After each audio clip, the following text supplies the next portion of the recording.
Soy la mala por negarme rotundamente a prestarle dinero a mi mamá para saldar la deuda de su hijastro irresponsable, recordando cómo ella destruía y empeñaba mis videojuegos cuando era una niña indefensa. Mi nombre es Valeriana, tengo 29 años y trabajo como arquitecta de sistemas en una firma tecnológica transnacional. A los ojos del mundo exterior, soy una mujer resuelta, profesional y con una estabilidad económica sumamente holgada. Tengo un departamento propio que pagué a crédito pero con adelantos constantes, una cuenta de fondos de emergencia saludable y la capacidad de darme gustos que en mi niñez parecían imposibles. Sin embargo, detrás de este escudo de independencia hay una historia de supervivencia emocional que pocos conocen a fondo.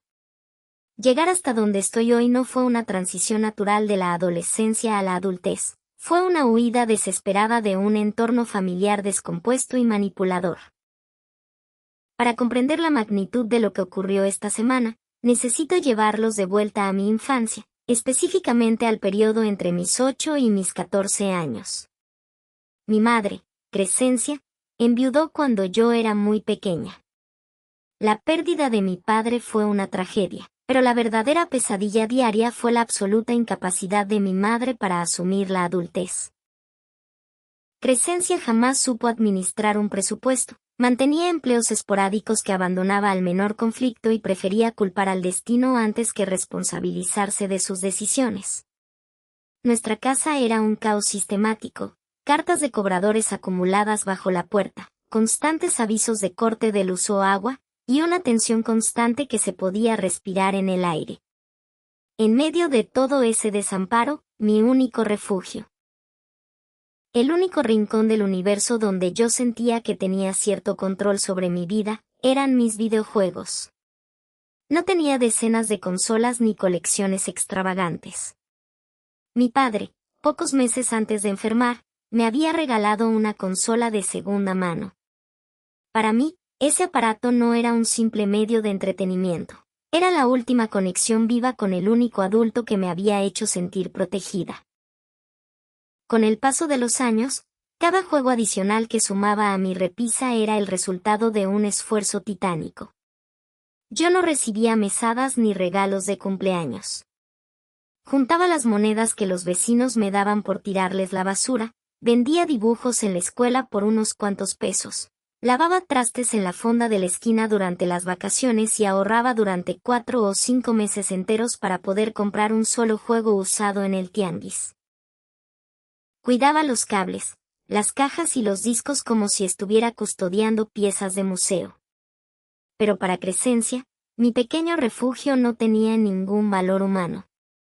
Para ella, mis pertenencias no eran más que un fondo de caja chica al que podía echar mano cada vez que su propia irresponsabilidad la dejaba sin dinero. Recuerdo con una claridad aterradora la primera vez que ocurrió. Yo tenía 9 años. Llegué de la escuela entusiasmada porque había terminado mis tareas rápidamente para poder jugar. Al entrar a mi cuarto, vi el espacio vacío sobre la cómoda donde solía estar mi consola. Corrí a la cocina presa del pánico pensando que nos habían robado. Crescencia estaba sentada en la mesa contando unos billetes arrugados. Cuando le pregunté dónde estaba mi juego, me miró con absoluta frialdad y me dijo: "Lo llevé a la casa de empeño de la esquina. Faltaba dinero para la luz y no voy a estar aguantando tus caras. Da gracias que tenemos para comer". Esa fue la primera de docenas de veces. Cada vez que a Crescencia le faltaba dinero para comprar cigarrillos, salir con sus amigas el fin de semana, comprar ropa que no podía permitirse o pagar un recibo que había ignorado durante meses, entraba a mi habitación como una tromba. Desconectaba los cables con brusquedad, echaba mis controles y mis discos en una bolsa de plástico de supermercado y caminaba las 3 cuadras hasta la casa de empeño para sacarle una fracción miserable de su valor real. Lo peor no era el despojo en sí, sino su reacción cuando yo intentaba defender lo mío. Recuerdo un martes en particular, cuando yo tenía 11 años. Descubrí a mi madre en mi cuarto metiendo a su bolsa el único juego que me quedaba, un título de aventuras que me había tomado casi medio año comprar. Me abalancé sobre ella llorando, suplicándole de rodillas, tomándola de las piernas y prometiéndole que buscaría más trabajos con los vecinos si tan solo me dejaba mis cosas. La respuesta de Crescencia no fue la culpa ni el arrepentimiento, fue una furia ciega y desmedida. Zafó su pierna con violencia, tomó la consola de los cables y, frente a mis ojos aterrorizados, la azotó contra el piso de concreto con todas sus fuerzas. El plástico se estrelló, las tarjetas de circuito saltaron en 1000 pedazos y el ventilador interno quedó destrozado en el suelo. Mientras yo me arrastraba llorando a recoger los escombros de mi infancia, ella se paró sobre mí y me gritó a centímetros de la cara: «Eres una ególatra, una egoísta y una podrida por el dinero. Prefieres ver a tu madre sufrir antes que desprenderte de un pedazo de plástico inútil. Ojalá te dé vergüenza llorar por juguetes cuando hay necesidades en esta casa». Jamás recuperó una sola de las cosas que empeñó. Todas las boletas se vencieron. Todos los recuerdos de mi padre y todas las cosas por las que yo trabajé se perdieron en los estantes de esa casa de empeño. Aprendí a no encariñarme con nada, a esconder el poco dinero que ganaba dentro de las suelas de mis zapatos y a contar los días para poder huir. En cuanto cumplí los 18 años, empaqué 2 mudas de ropa en una mochila y me fui.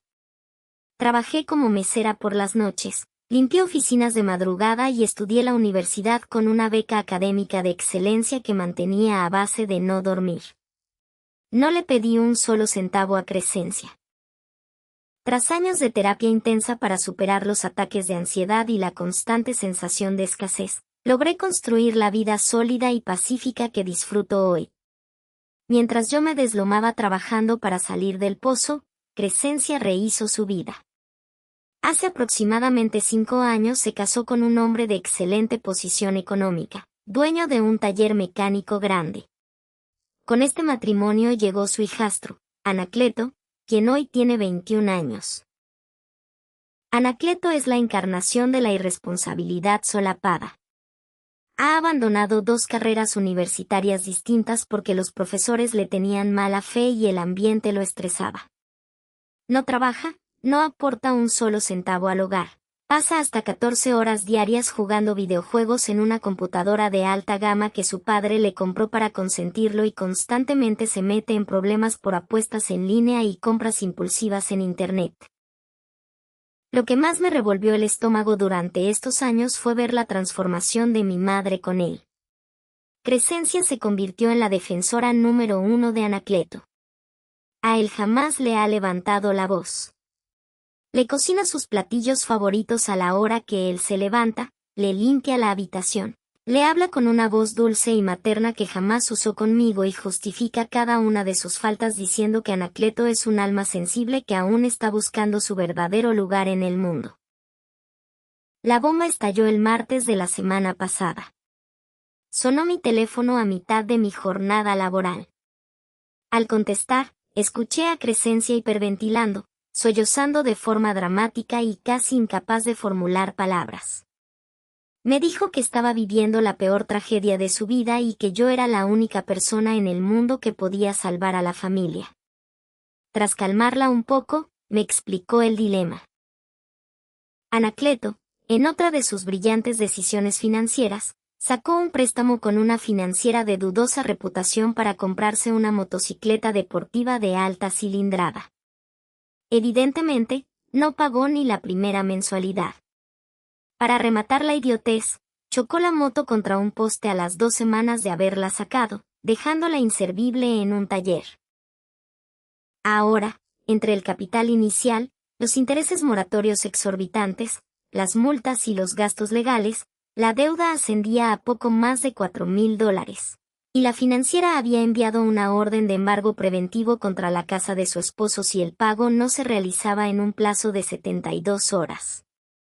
Crescencia me suplicó, me rogó y casi se arrastró por el teléfono pidiéndome que le hiciera una transferencia bancaria inmediata por los $4,000. Me dijo que para mí eso era un cambio de bolsillo, que se había enterado por mi tía de que recientemente me habían dado un bono por desempeño en mi empresa y que, como a mí me sobra el dinero y vivo sola, Era mi obligación moral salvar a la casa de este desastre.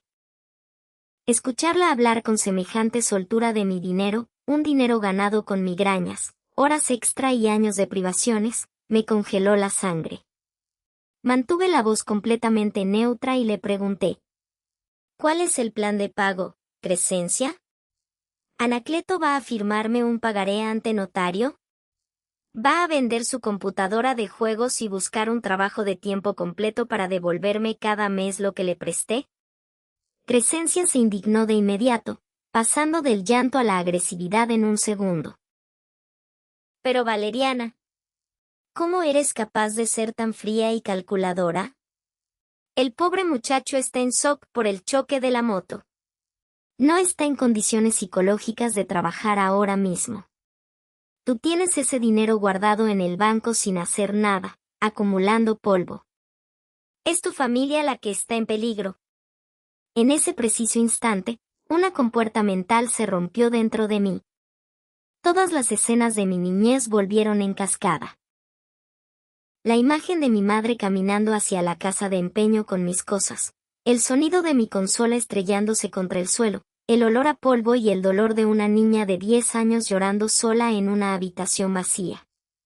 Miré la pantalla de mi laptop en mi oficina iluminada y sentí una claridad helada. Le respondí con la voz más firme y tajante que he emitido en toda mi vida. Escúchame muy bien, Crescencia. No te voy a prestar ni un solo centavo. Ni hoy, ni mañana, ni nunca. Cuando yo era una niña e intentaba aferrarme a lo único que me daba un poco de felicidad, entrabas a mi cuarto a robarme mis cosas para empeñarlas. Cuando lloraba por el fruto de mi esfuerzo, destruías mis videojuegos contra el piso, me dejabas en el suelo y me gritabas que era una egoísta y una podrida por sufrir por mis pertenencias. Jamás te importó mi estabilidad emocional, jamás respetaste mi trabajo y destruiste mi infancia sin un miligramo de remordimiento. Hoy pretendes que yo meta la mano a mis ahorros, esos que construí desde cero sin que tú me dieras un solo vaso de agua, para regalarle miles de dólares a un parásito irresponsable al que le alcahueteas todas sus porquerías. Anacleto no es mi hermano, su deuda no es mi problema y tú estás cosechando exactamente la mierda que sembraste. Resuelvan sus deudas como puedan, pero de mi dinero no vas a ver un solo peso. Hubo un silencio sepulcral en la línea durante 3 segundos completos. Luego, Crescencia estalló en un alarido de furia descontrolada.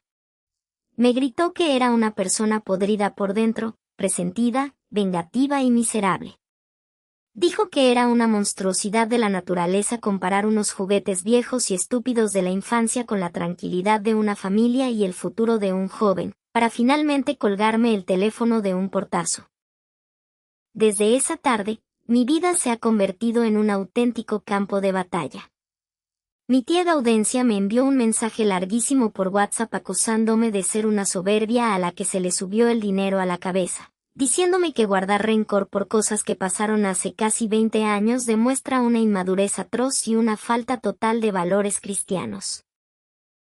Mis primos han comenzado a hacer publicaciones pasivo-agresivas en Facebook sobre las personas que olvidan de dónde vinieron en cuanto ven un par de billetes.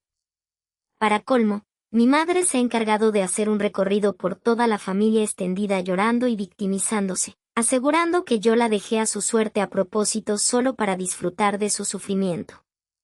Mi pareja, Celestino, está 100% firme a mi lado. Él conoce a fondo las cicatrices que me dejó esa infancia y me ha repetido hasta el cansancio que si cedo y les entrego un solo dólar, no solo jamás me lo van a pagar, sino que habré firmado mi sentencia para convertirme en la caja chica de mi madre durante el resto de su vida. A pesar de que en mi fuero interno sé que tengo la razón y que estoy protegiendo mi paz financiera y mental, las llamadas nocturnas, el chantaje emocional colectivo y la culpa sembrada desde la niñez me han hecho pasar noches enteras en vela. Me descubro a mí misma en la oscuridad preguntándome si realmente me convertí en una persona fría, calculadora y vengativa que actuó por mero despecho. Por eso acudo a ustedes. Soy la mala por negarme rotundamente a prestarle el dinero a mi mamá para salvar a su hijastro, basándome en el maltrato, el despojo y la destrucción de mis pertenencias que sufrí por su parte durante toda mi infancia? Fin de esta cruel historia. Exagere, los leo en comentarios.